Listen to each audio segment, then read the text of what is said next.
We're going to go through this pretty quickly. Dick Foreman is doing the presentation with me. What I will do is enlighten you and give you the facts, and Dick will kind of try to confuse you and give different arguments. But we've done this before, and it works pretty well. Always had our rules. But I like to say that before Dick gets a chance to say his. Okay, first thing I'm going to talk very briefly about history of school finance. And the reason I do that is my presentation over the years has been very boring, and people say, can you do something to make it more interesting? And I tried it, and I can't make it more interesting, but I can start out with something that's really boring, and then I can tell you it will get better. But no, there is a reason for this, is if you you'll see how the formulas were put together if you understand the history of it. And what we had, not only in Arizona, but across the country from 1900 to about 1950, we had what a lot of people referred to as the good old days.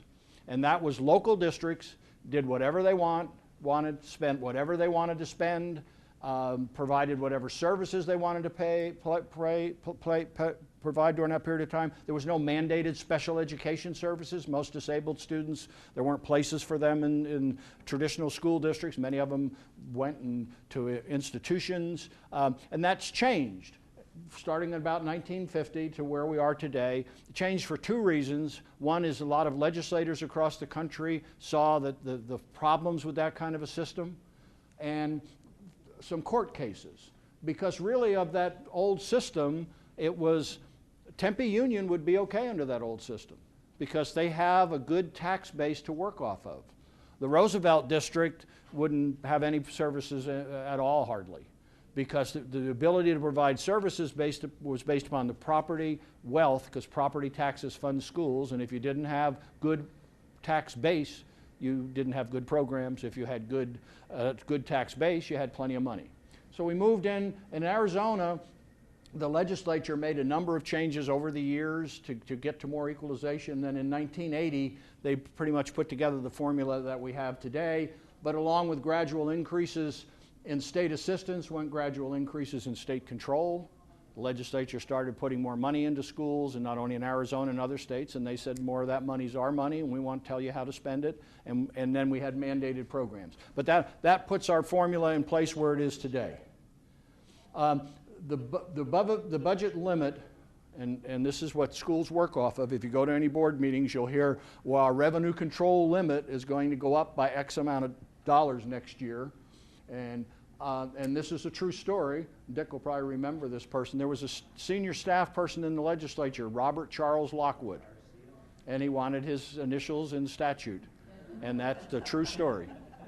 Worked really hard to get it, because it's really a spending limit. It's not a revenue limit, it's a spending limit. But it controls revenue because you're not going to raise revenue that you can't spend. But that's a true story. The district get funded, and the first part of this formula that I go through is exactly the same for charters as it is for districts. I'll tell you where it changes, but the major part of the formula is exactly the same. And then there are some changes that we'll run into. But basically, districts get money for preschool disabled students. They're the only preschool students that there's any education funding for.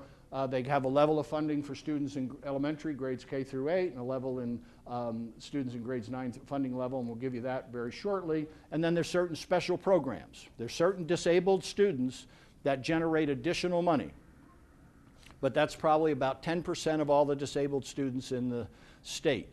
Most disabled students, I'll show, are funded what's called a Group A system, which you get additional money for every student in your district to provide those special services. We have a teacher experience index. Districts that have teachers on average more experience than the state average, they get a little more money. And then districts get money to run their buses to and from school. And that's how the students are counted. We have the worst system in the country, probably in the whole world, on counting students. And the superintendent of public instruction, John Huppenthal, has said that, and so have others. It's called SACE. It's inaccurate. It's not timely. It's getting better, but it's going to be replaced by a new system. We just don't have. We don't do a good job in counting kids accurately. It's just a very poor system. Now, this is the dollar amounts per pupil. Some of it's local money, some of it's state money. And I'll show you the equalization part later on. But this is what districts get to budget their expenses to these limits. And when we go through this whole thing, when we get near the end, you can throw out most of the individual calculations, because once you get to your final number, you don't have to spend the money the way it's generated. But basically for elementary students, it's for fiscal year 2012-2013, the year we're in, it's just a little over $3,800. And these are for districts or charter schools with more than 600 students. Again, this is exactly the same for the larger districts and larger charter schools having more than 600 elementary, 600 high school students. And that's that Group A weight I was talking about. I'll cover it in a little bit later. But all of those programs, specific learning disability, mild mental retardation, speech and language, are all funded based upon the number of total students in your district. And the reason for that was to make it more neutral. You wouldn't put a student in a learning disability program just to get more money, because you don't get any more money from the state and local funding. You just get a little more federal money. If you take them out, they no longer need a program. You don't lose any money. So it should be neutral what students you put in those programs and what you don't. However, to make it more likely that districts will provide those services to those disabled students. If they don't, they lose all their funding. So basically, you're out of business. So you have to provide the services to the mildly disabled based upon what their qualifications are, but there's not a financial incentive to fund it, and that's worked pretty well over the years. Now we get into an adjustment in the formula for size.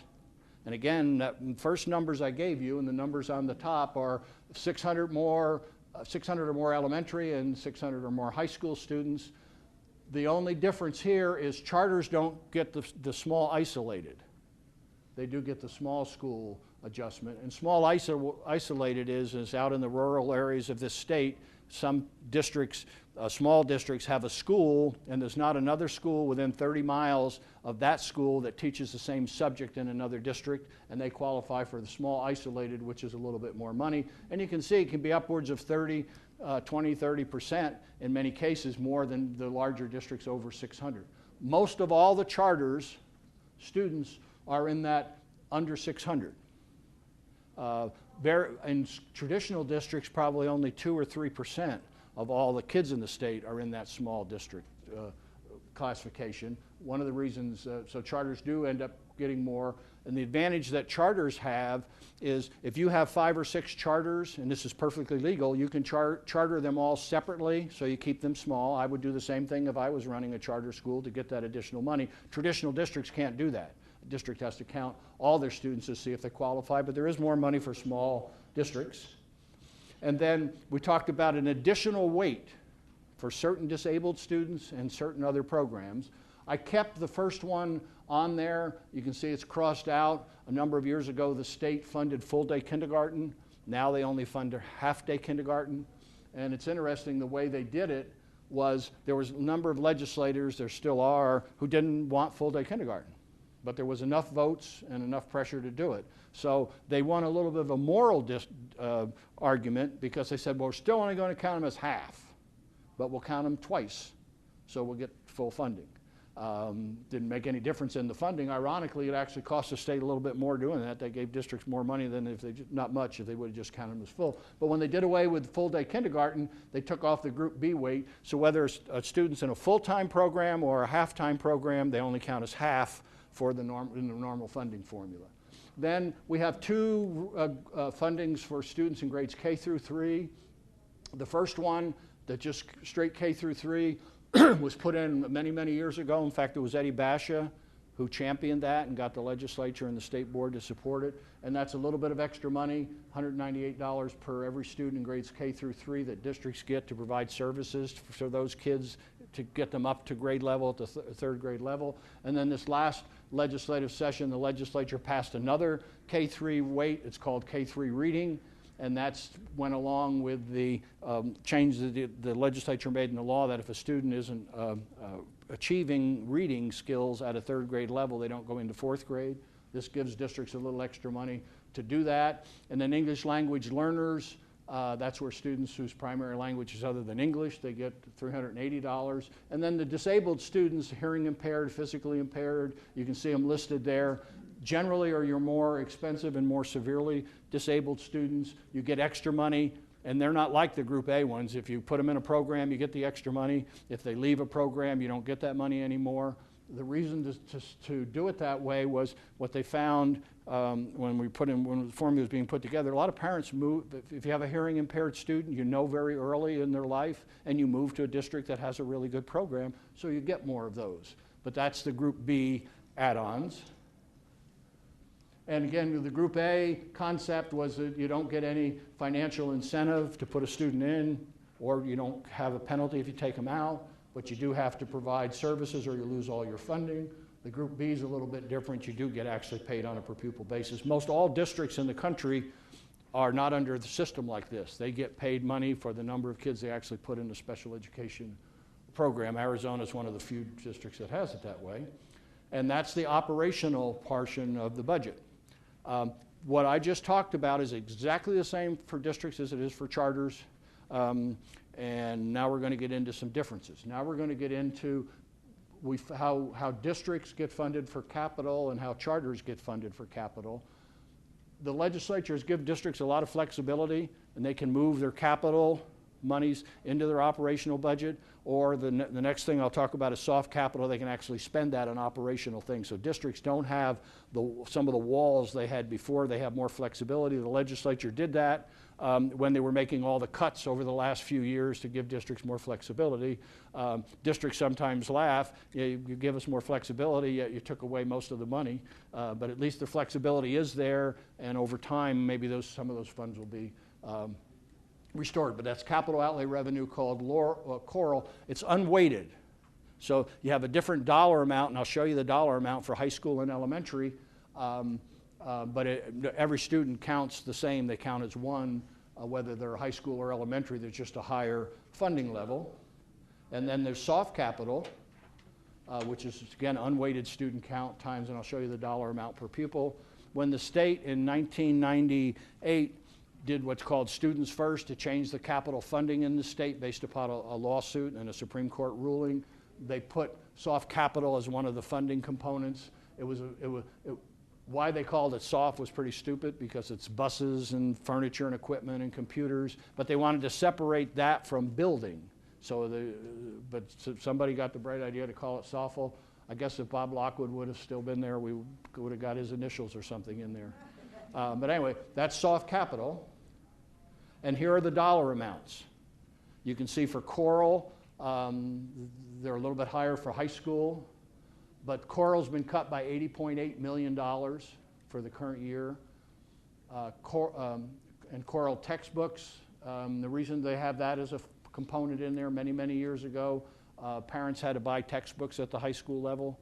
When they mandated free textbooks, they put a little more money in the Coral account. And then soft capital is $225 per student, and that's been cut by $158 million. Most of the larger districts, their soft capital is just about all gone. There's a little bit more because they have an adjustment for small districts, but very few of the districts are getting much, 5 or 10. They're still getting maybe 5 or 10%. Coral probably maybe half. They're losing half of their money. But charters don't get that. Now here's what charters get. Charters they don't get Coral. That's we just talked about. They don't get pupil transportation. They don't get any money from the School Facilities Board. But they do get an extra $1,600 or $1,900 per pupil called additional assistance.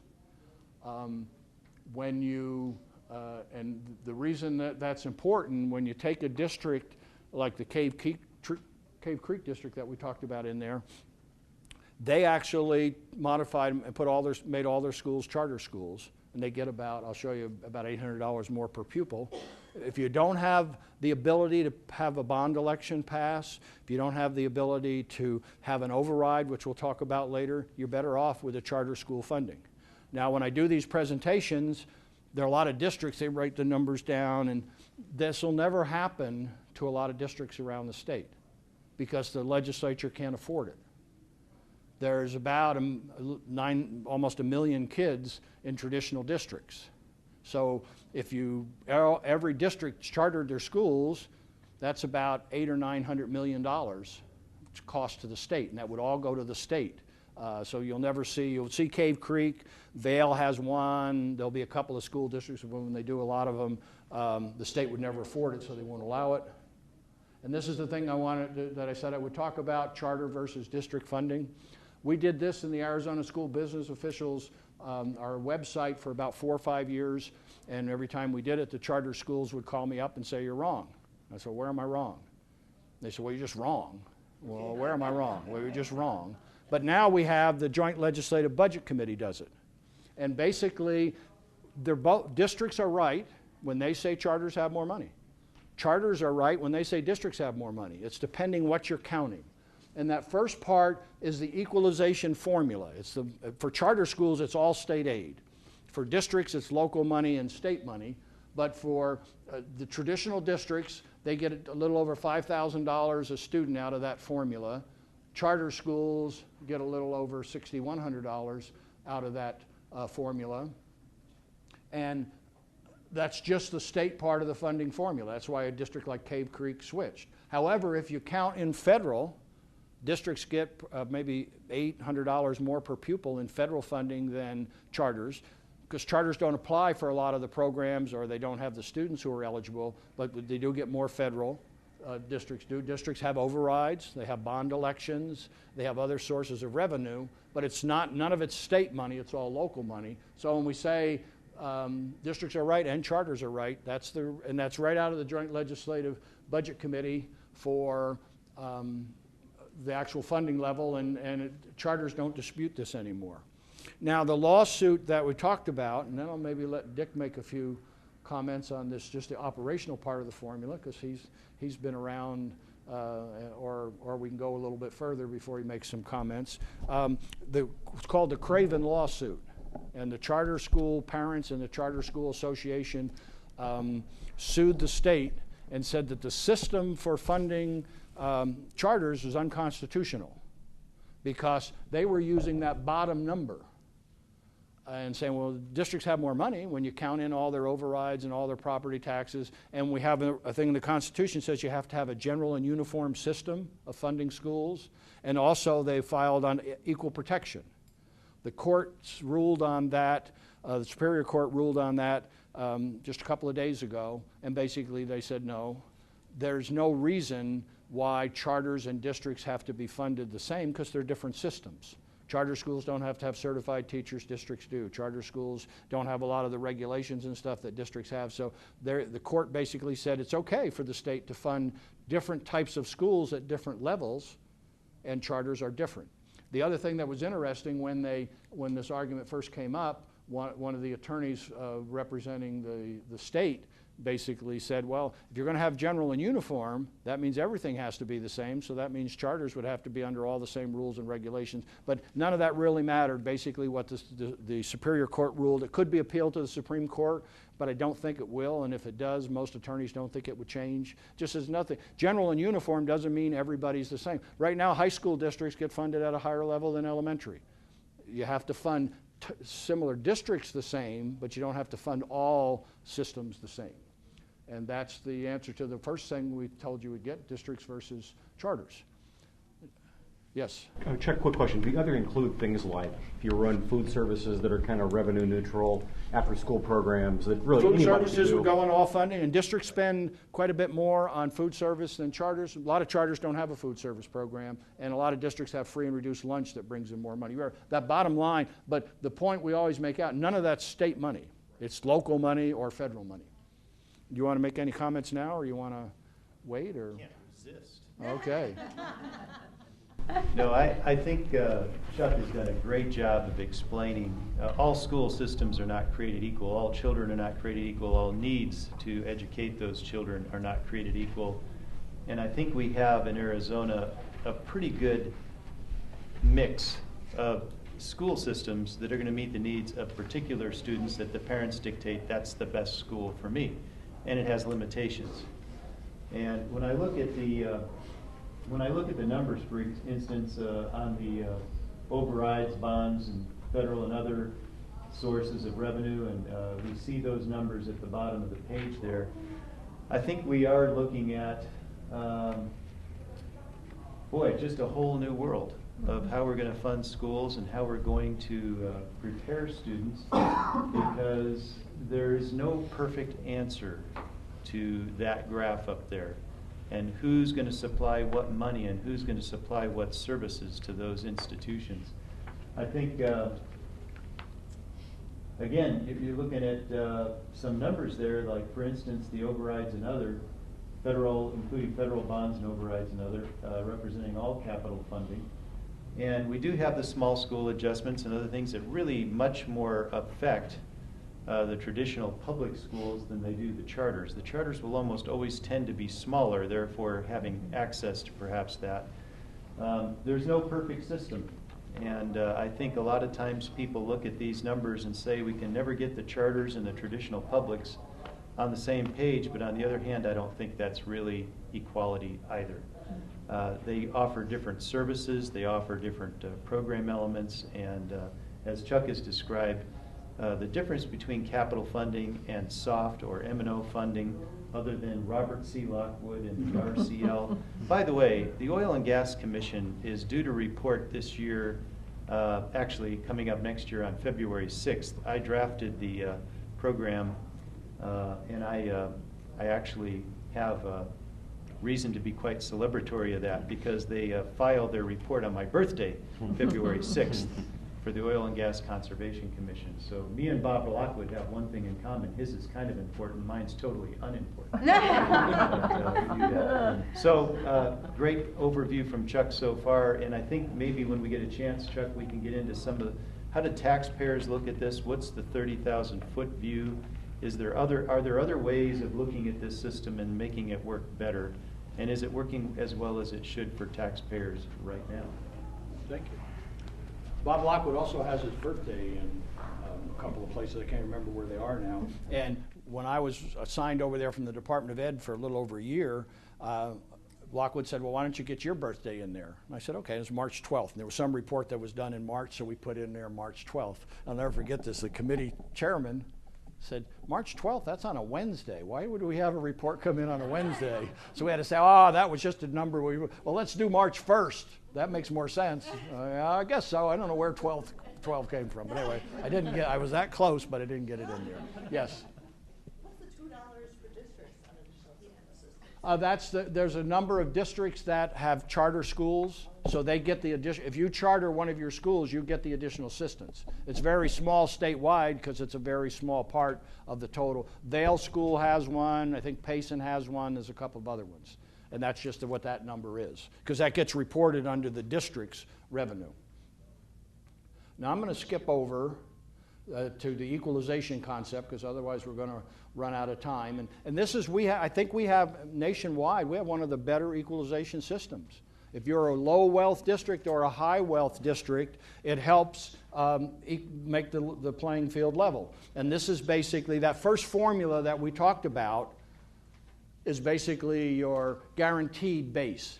Take that calculation and that comes up with a number. And if you're the richest district in the state or the least wealthy district in the state and you have the same numbers of students, all the same characteristic, that number is going to come up to be the same.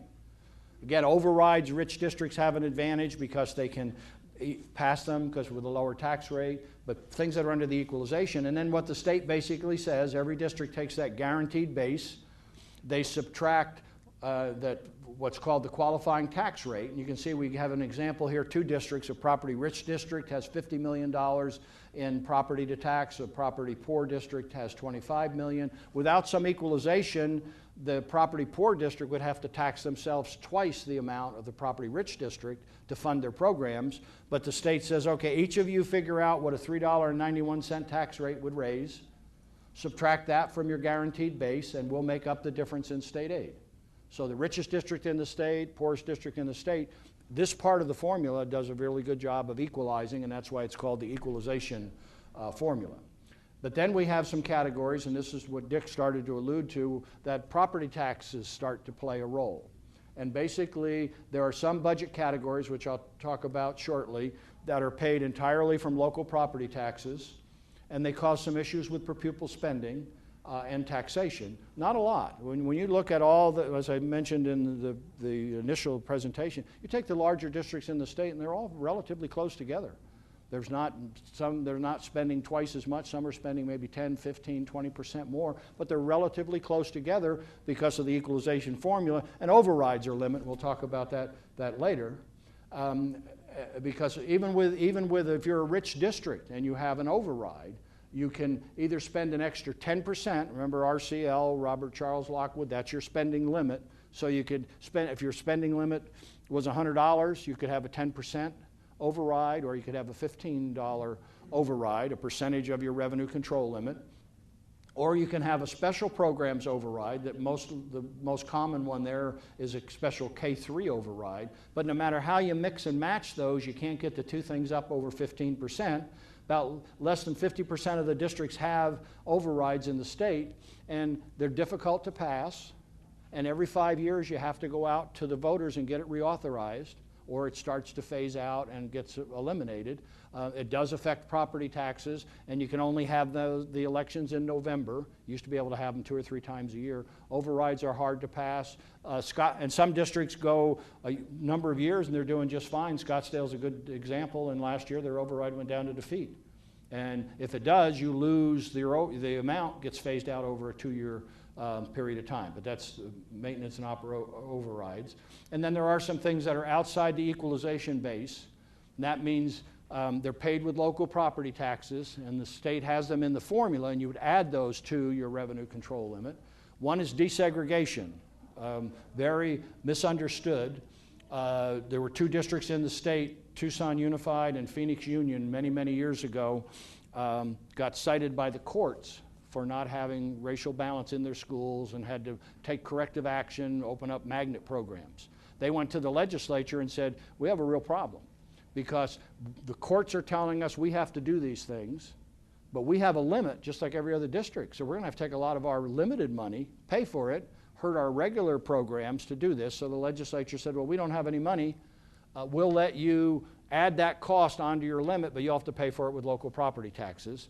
And then there were districts that came later on that had limited English language students that had agreements with the Office of Civil Rights, and they were allowed to do that. A number of years ago, the legislature froze this, and it doesn't, no new districts can come in, and the existing districts can't spend any more. So over time, it becomes less and less significant. Statewide, it's about $200 million, which is a lot of money, but the spending in schools is about $6 billion. So when you kind of look at it, it's not. But in some districts, at Tucson Unified and Phoenix Union especially. Adjacent ways, if the Tempe Elementary District or the Kyrene District built a new school and they had to improve the streets near there, or the city came through and put new sewers in, or put new light poles, put new sidewalks, just like a homeowner or a business would have to pay their share of that. Districts have to pay that.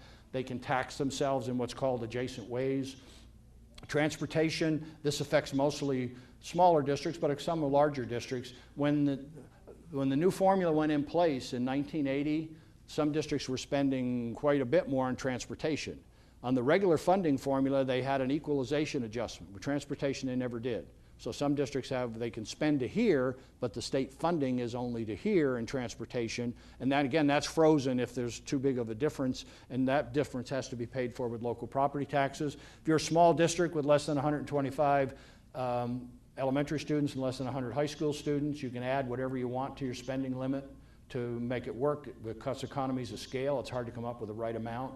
Dropout prevention programs is about $5 million statewide that's been in there since the late 90s. And again, that's frozen.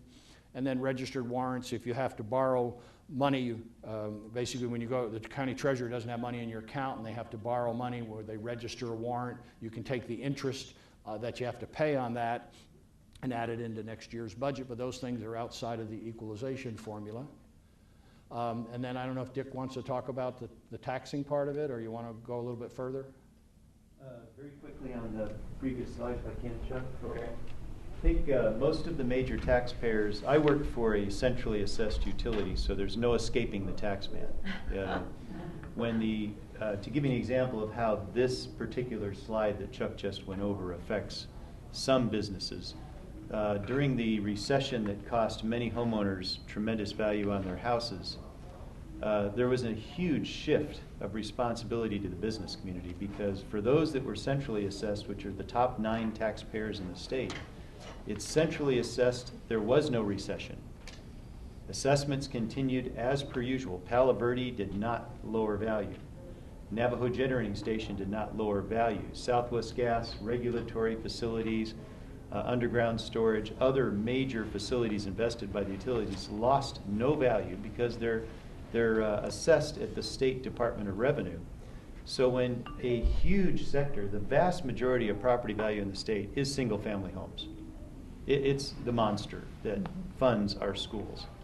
When they reduce their values by 10, 20, even 30% a year during the worst times, and they stay there flat for 4, 5, 6 years, we've never experienced that before.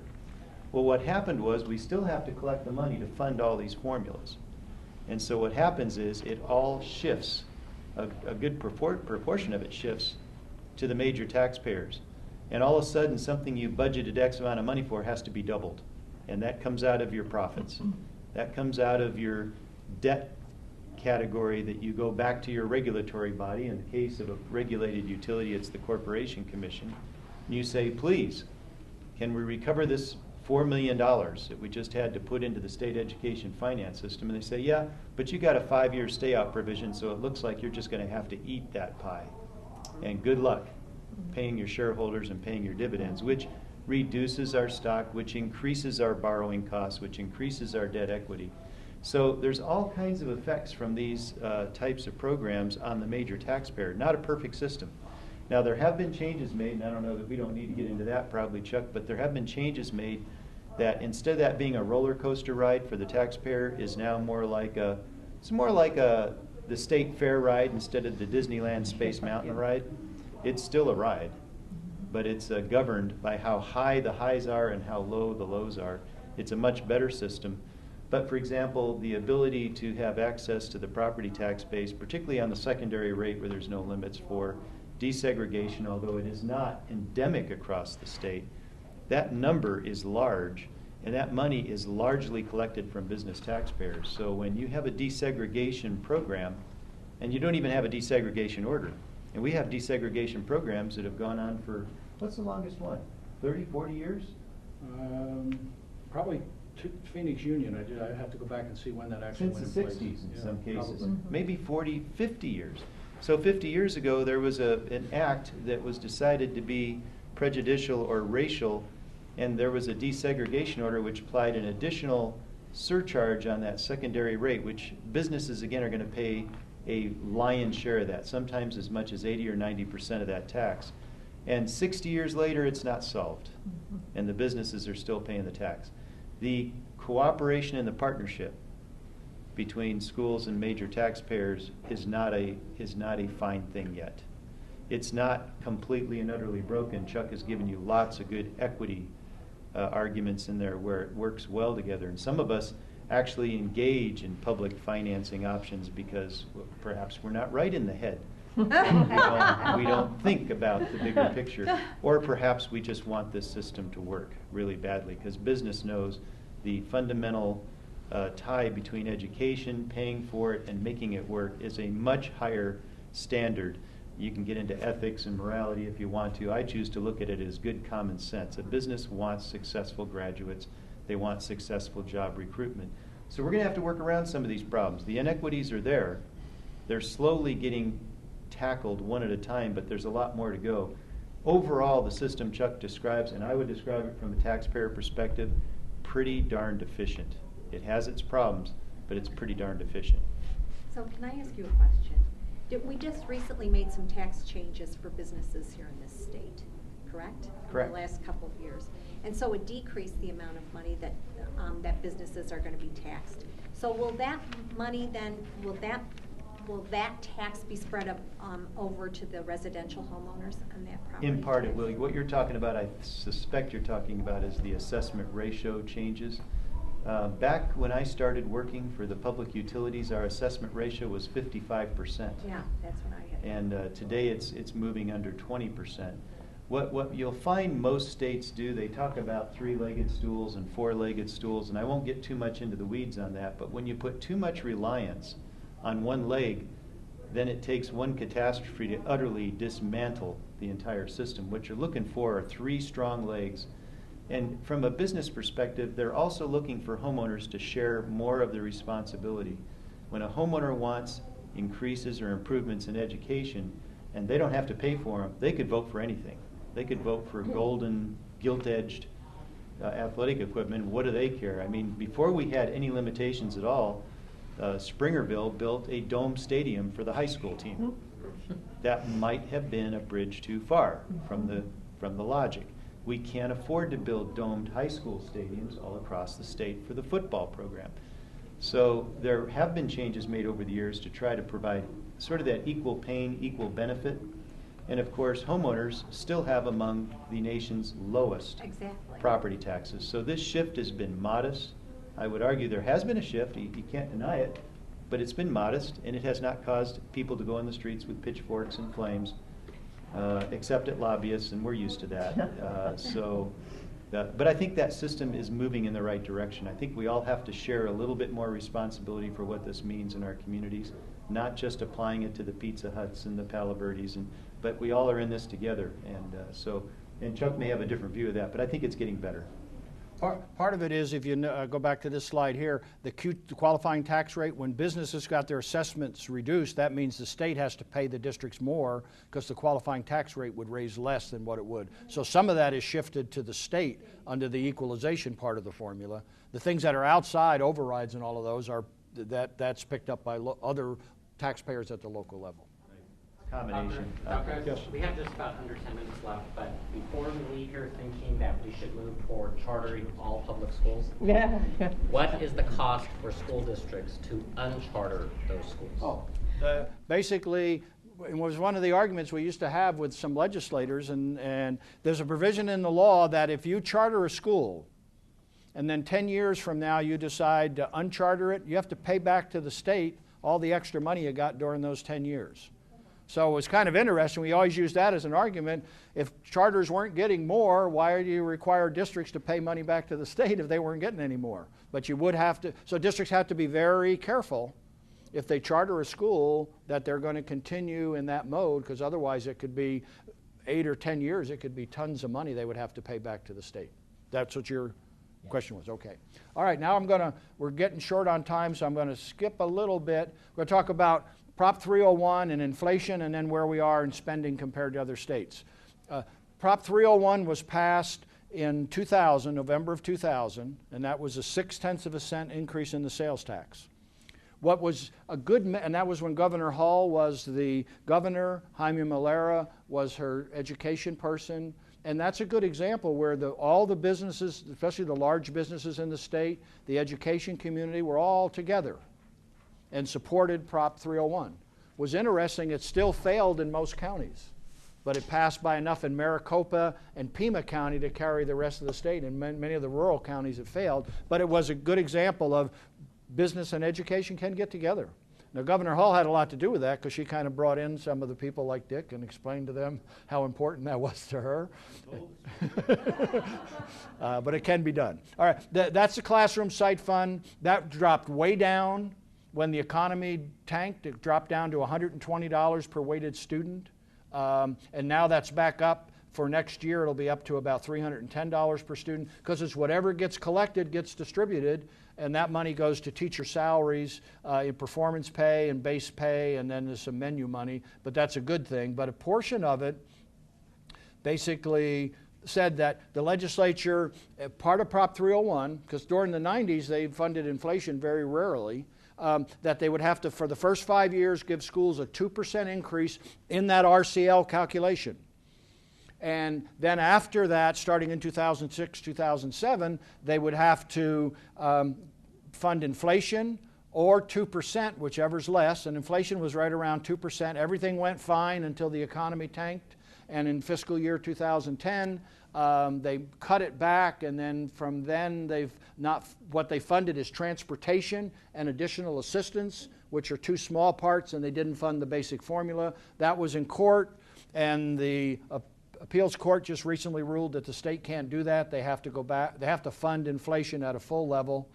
And this shows you what inflation would have been had they funded it. They hadn't funded it for any of those years, for fiscal year 11, fiscal year 12, and fiscal year 13. There is some discussion now at the legislature. Since they lost the lawsuit, they're appealing it to the Supreme Court, but some of them think that they may lose there too, so they might next year fund the 1.8% increase in inflation, but they won't fund the other things you hear the governors talking about, Common Core and all those other things, that it might be better. But there is a chance for the first time in a number of years they would fund inflation. If they fund inflation, it's about $82 million extra for schools above where it would be without their funding inflation. And that's about what the governor has in all of our other plans. Now, where are we? In spending, fiscal year 2010 is the last year that any of the national numbers are. It takes them a few years to get it done. This is what I talked a little bit in the meeting. We're at $7,848. That's for current expenses. That doesn't include capital, doesn't include those kinds of things. It's what the schools are paying to operate their schools on a day-to-day basis. There's teacher salaries, their utilities, all their operating expenses. We ranked 48th. We were only ahead of Idaho and Utah. The national average was $10,615. We're at 73.9%, $2,700 below the national average. We have about 1 million kids in the state, so it'd be $2.7 billion to move us to the national average. That's why I said none of us are ever going to be there. And this is the difference where the highest states are, and then you can see Arizona, Utah, and Idaho at the bottom. What's interesting, in 1969-70, we were ahead of 21 other states. And these are all the states that we were ahead of. Indiana, Maine, Missouri, a number of states that are quite a bit ahead of us now. You can see the little asterisk there, we're only ahead of Idaho and Utah. So when we did equalization, we lost ground to other states. That might have been good to do, but that certainly impacted us. We were not always low. We were ranked 29th, and now we're ranked 48th. And then the second thing I talked about, and people say, well, yeah, but when you add up all the revenues, schools have $9,000, and that's pretty close to the national average. When you do that same calculation for other states, we're at 73.6% of the national average. We're about $3,200 below where other states are. So we're a low spending, low funded state. But I do think that, to be fair, we have to be able to say, is that what's adequate? And is that adequate, or where would we be adequate? Just because you're low doesn't necessarily mean you're going to get better just because you have more money. You want to get to a point where you can provide the services that are needed and be at what would be considered an adequate level. And that's where the numbers and the people always have a hard job. What is adequate? Some people say, well, that's fine. But I do think the important thing is, no matter who you talk to, we're at the bottom or pretty close to the bottom. Now, but then the next thing is there anything wrong with that? Maybe we should be doing better with the money we have, but that's exactly where we are. Now, the one thing that I find is interesting, when you break it down and you look at federal revenue, we're 21st in ranking. We rank 21st. We actually get 106% of the national average in federal money because of all the low-income kids that we have and because of what's called federal impact aid on the reservations. When you take local revenue, we're 32nd. We're at 76% of the national average, but state funding is where we're really low. We're only at 60% of the national average. We're 48th. When you add all those together, that puts us down to where we're 48th in total spending. And then I'll talk about this, and I think that'll probably run out of our time. The schools have really gotten hit hard, and I know Jeremy's here from Kyrene and any of the district you talk to. They've really gotten hit hard on capital. The state has made very major cuts to capital, and this is what it's been over to cuts to soft capital and coral over the last couple of years. And capital is one, it wouldn't be fair. If I did this with operating expenses, it really wouldn't be fair to add them all up and say now schools are down $1 billion or whatever, because you don't pay a teacher during that year, then the next year you start, or don't pay them whatever salary they're, but you start over again. Capital is true. That means there's $800 million worth of things that they should have bought, to new computers, new buses, new capital items in their school that they didn't buy. That money's not going to be restored for next year. we're still going to be down another 200 million or more. So we're going to be down $1 billion in capital. That's why schools are really getting hard hit. Now that does affect their operational expenses, because if you have, just like at your house, if you have a piece of equipment that you can't replace, you got to repair it, repairs come out of your operating budget. So this has really been a problem and difficult for schools, but the state's been in really bad condition. People can understand it. Now what people are hoping is that the state will start restoring some of those cuts, but it's not going to happen for a period of time. And what's also a problem is 3 things have happened to districts that are really limiting their ability. One is what districts can bond for. That was a percentage of their assessed valuation. They can only bond for 1/3 of what they used to be able to bond for. The Constitution still allows the full bonding level, but the law changed when they started doing capital funding, and now it's only 1/3. So districts, and now with assessed valuations having dropped because of the bad housing market, it's really limited school districts' ability, and that's one thing we've really talked to. I know school districts in our organization talked to the legislature. You need to help this, help districts with this. Doesn't cost the state any money, it's local money, and it's things that voters would have already approved. They put a limit on capital outlay overrides, and that last thing, the assessed valuations have gone down. Can't blame the legislature for that, that's the economy. Now I think that's our time. I appreciate Dick not picking on me too much. And if you have any questions, I'll be glad to stay, or at least while we're changing to the other rooms, and thank you very much.